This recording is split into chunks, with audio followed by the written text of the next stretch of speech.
What is up, guys? We are here with another episode of Unreleased Games. Now, unfortunately, this is going to be a rather short video because there isn't much I can say about this game due to the fact that there isn't much actually known, really. Now, in 1996, the Sega Genesis had outlived its time, and so Sega was planning on going out with a bang. A title that not many people would have been expecting was about to be introduced. Sequel to complete the X-Men trilogy on the Sega Genesis. It was called X-Women, the Sinister Virus. In the 90s, everyone who was a kid knew who the X-Men were, thanks to the Fox Kids lineup for the X-Men cartoons. Now, as stated previously, this also spawned several Super Nintendo and Genesis games. Now, one thing that we do know for sure about this game is that it focused on Storm, Rogue, and Jean Grey. Now, each one of them had their own abilities respectively. Now, the only evidence left of X-Women's existence are the screenshots and article mentioned in Electronic Gaming Monthly's issue number 89, and a short gameplay video. Now, Sega at the time helped fund Epcot's innovations and even had their own section in the tourist attraction to show off their latest games and technology. This is the only known footage to exist of X-Women, which was shown off at a Sega Fall 1996 exhibit at Disney's Epcot Innovations.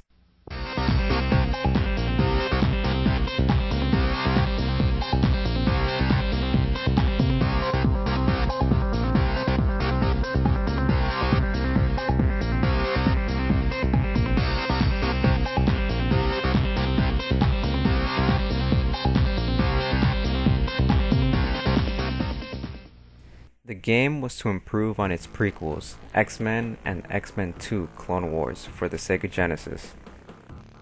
It was being developed by Clockwork Tortoise, who also made The Adventures of Batman and Robin, which was considered a very good game at the time. They worked very closely alongside Sega producer John Pedigo. In an interview with Sega 16, John Pedigo, who was a former Sega of America producer, who worked with Clockwork Tortoise, stated that X-Women had a very troubled history right from the very beginning. The game only made it to the early development stages with only the art, music, and basic programming being done. Digo claims that he had once in his possession a working prototype, but has since degraded and is now unplayable. Now, it is still unknown if any other employees of Sega or Clockwork have a working prototype or ROM.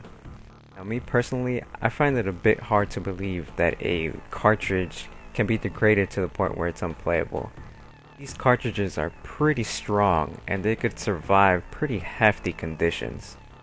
Pedigo said he spent 2 days at Marvel Studios creating a story for the game, but could not remember the exact details of it. What they tried to do was add flying to the game's mechanic, which he believed may have played a larger role in the game's ultimate demise. Storm was going to have a lightning attack, Jean was going to be able to hold items in and throw them, and Rogue would be able to beat the crap out of everything. Some have speculated that the main antagonist was to be Mr. Sinister, given the title of the game. One interesting fact that he also mentions is that he and a Vector Man musician both voice characters in the actual game itself.